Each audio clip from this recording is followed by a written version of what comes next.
నమస్తే, నేను మీ చినగాని దయాకర్ని, కాంగ్రెస్ పార్టీ అధికార ప్రతినిధిని.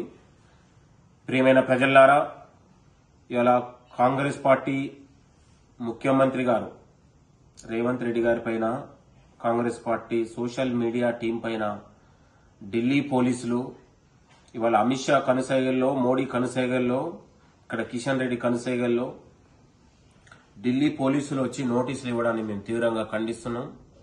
గల్లీ నుంచి కాదు, ఢిల్లీనే గతం మేము తరిమి కొట్టిన వాళ్ళం.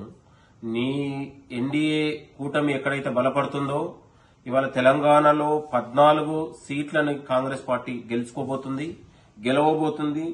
రేపు జూన్ 14 తర్వాత, జూన్ 4వ తారీఖు తర్వాత దేశవ్యాప్తంగా ఇండియా కూటమి అధికారంలోకి వస్తుందని తీవ్రంగా ఖండిస్తున్నాం. గల్లీ నుంచి కాదు, ఢిల్లీనే గతం మేము తరిమి కొట్టిన వాళ్ళం. నీ ఎన్డీఏ కూటమి ఎక్కడైతే బలపడుతుందో ఇవాళ తెలంగాణలో 14 సీట్లను కాంగ్రెస్ పార్టీ గెలవబోతుంది. రేపు జూన్ 14 తర్వాత, జూన్ 4వ తారీఖు తర్వాత దేశవ్యాప్తంగా ఇండియా కూటమి అధికారంలోకి వస్తుందన్నటువంటి ప్రధానమైన ఒక కుట్రతోని ఇవాళ బీజేపీని ఆడుతున్న నాటకంలాగా ప్రజలు భావించాలని కోరుతా ఉన్నాం. ఇవాళ గతంలో మోహన్ భగవత్ గారు ఈ దేశంలో రిజర్వేషన్లు అవసరం లేదని బలహీన వర్గాలను ఉద్దేశించి అన్నప్పుడు ఆనాడు బీజేపీ ఎందుకు మాట్లాడలేదు? ఇవాళ పదే పదే మోడీ కావచ్చు, అమిత్ షా కావచ్చు, ముస్లిం రిజర్వేషన్లని మేము తీసేస్తాం, ముస్లింలకు రిజర్వేషన్లు అవసరం లేదు, ఈ దేశంలో ముస్లింలు ఉండొద్దని మాట్లాడుతుంది, మైనార్టీలు ఉండొద్దని మాట్లాడుతూ ఉండు, బలహీన వర్గాలను కించపరిచి మాట్లాడుతూ ఉన్నాడు. మీరు తెలంగాణలో అడుగు పెట్టే నైతిక అర్హత మీకుందా అని ఈ సందర్భంగా గుర్తు చేస్తా ఉన్నాను. అంటే పదే పదే మీరు ఎందుకు రిజర్వేషన్లతోని, బలహీన వర్గాల బతుకులతోని ఆడుకునేది? వాళ్ళ బీజేపీ పార్టీ కాబట్టి వాళ్ళు రిజర్వేషన్లు జీర్ణించుకోలేకపోతా ఉన్నారు. ఈ దేశంలో బలహీన వర్గాలు బతికే పరిస్థితి కనపడట్లేదు. దళితులు కావచ్చు, బీసీలు కావచ్చు, మైనార్టీలు కావచ్చు. కాబట్టి వాళ్ళని బీజేపీని ఓడిస్తే ఇక్కడ బీసీలకు కావచ్చు, బలహీన వర్గాలు కావచ్చు రక్షణగా ఉంటుంది. మళ్ళొక్కసారి బీజేపీ గెలిస్తే దేశవ్యాప్తంగా అన్ని రిజర్వేషన్లు తీసేసి వాళ్ళని హిందూ దేశంగా తయారు చేయడానికి వాళ్ళకు కుట్ర చేస్తా ఉన్నారు. కాబట్టి ప్రియమైన ప్రజల్లారా, ఈ బీజేపీని మనం ఓడించాల్సిన అవసరం ఉంది. ఇవాళ తెలంగాణలో ఎక్కడ కూడా బోని కొట్టే పరిస్థితి కనపడట్లేదు. ఇవాళ నార్త్ లో బీజేపీని ఒకవైపు బొందబెట్టిర్రు, ఇవాళ సౌత్ లో పాగా వేయడానికి ఒక సెంటిమెంట్ ని మత రాజకీయాలకు పాల్పడుతుంది వాళ్ళు. కాబట్టి ఇవాళ రాష్ట్ర ముఖ్యమంత్రి గారు వాస్తవాలు చెప్పినందుకు నోటీసులు ఇవ్వడం అనేది చాలా సిగ్గుచేటుగా మేము భావిస్తా ఉన్నాం.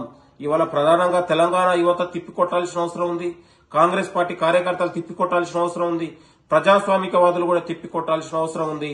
ఇవాళ బీజేపీని మనం ఇంకా ఈ నోటీసులతో మళ్ళొకసారి మీరు ప్రభుత్వాన్నే కాదు నాయకుల్ని ఇబ్బంది పెడితే తరిమి కొడతాం మిమ్మల్ని తెలంగాణ నుంచి. తెలంగాణలో ఒక్క నాయకుడు కూడా మీరు తిరగలేడు. మోడీని, అమిత్ షాని అడ్డుకుంటాం, ఏ రిపోర్టు దగ్గర కూడా మీరు దిగలేరు. కాబట్టి మీ అందరికీ హెచ్చరిస్తా ఉన్నాం, తెలంగాణ వాదాన్నే మీరు వద్దనుకున్నోళ్ళు, తెలంగాణ ఏర్పాటునే మీరు కించపరిచినోళ్ళు, తెలంగాణలో తిరిగే నైతికత ఎక్కడిది బిడ్డ? మీ అందరికీ మేము హెచ్చరిస్తా ఉన్నాం. బీజేపీ నాయకులు సమాధానం చెప్పాల్సిన అవసరం ఉందని కూడా ఈ సందర్భంగా గుర్తు చేస్తూ, ఇవాళ కాంగ్రెస్ ప్రభుత్వం, కాంగ్రెస్ పార్టీ పెరుగుతున్న ప్రజల్లో ఆదరణను ఓర్వలేక ఇవాళ పదే పదే వాళ్ళు కుట్రలు చేసి ఎక్కడైతే ఏ చిన్న అవకాశం ఉందో దాన్ని చూసి ఇబ్బంది పెట్టే ప్రయత్నం చేస్తా ఉన్నారు. మీ బెదిరింపులకు, మీ ఉడత ఊపులకు, మీ తాటాకు చప్పులకు ఇక్కడ కాంగ్రెస్ ప్రభుత్వం భయపడరు, ముఖ్యమంత్రి గారు భయపడరు. మీ కుట్రలను తిప్పి కొడతాం. ఇలా ఎన్నికల కోడ్ ముగియగానే ఎన్నికల కోడ్లో కూడా మీరు నోటీసులు ఇవ్వడం అంటేనే ఎంత బరితెగింపు చర్యలకు మీరు పాల్పడుతున్నారు అనే విషయం. కాబట్టి మీరందరూ ప్రధానంగా యువత కావచ్చు, తెలంగాణ ప్రజాస్వామికవాదులు, పౌర సంఘాలు కూడా స్పందించాల్సిన అవసరం ఉంది. బీజేపీ దుర్మార్గమైన చర్యలను మనం తరిమి కొట్టకపోతే, ఎండగట్టకపోతే మరింత ఈ దేశానికి ప్రమాదం ఉంది, తెలంగాణకు కూడా ప్రమాదం ఉంది. కాబట్టి ఈ ప్రమాదానికి, ఈ యొక్క దుర్మార్గుల్ని మనం బీజేపీని తరిమి కొట్టాల్సిన అవసరం ఉంది. ఇది ప్రజలకు అవసరం లేని బీజేపీ, ఇలా కేవలం ఆదాని అంబానీలకి పరిమితమైనటువంటి ఈ బీజేపీ పాలన ప్రజలకు అవసరం లేదు. కాబట్టి మనకు ప్రజాపాలన వస్తుంది. తెలంగాణలోనే మాదిరిగానే రేపు ఇండియా కూటమి అధికారం రాగానే ఏదైతే 5 గ్యారంటీల్ని ఇలా మనం దేశవ్యాప్తంగా అమలు పరుస్తా ఉంది. కాబట్టి ప్రజలారా, ప్రజాస్వామికవాదులారా, ఇవాళ బీజేపీ దుర్మార్గమైన చర్యలను ఎండగడదాం. ఇవాళ కాంగ్రెస్ పార్టీకి ఓటు వేద్దాం, మనం అందరం కూడా కలిసి మళ్ళొక్కసారి ప్రజా తీర్పునివ్వాల్సిన అవసరం ఉందని కూడా కోరుతూ మీ అందరికీ కూడా ధన్యవాదాలు.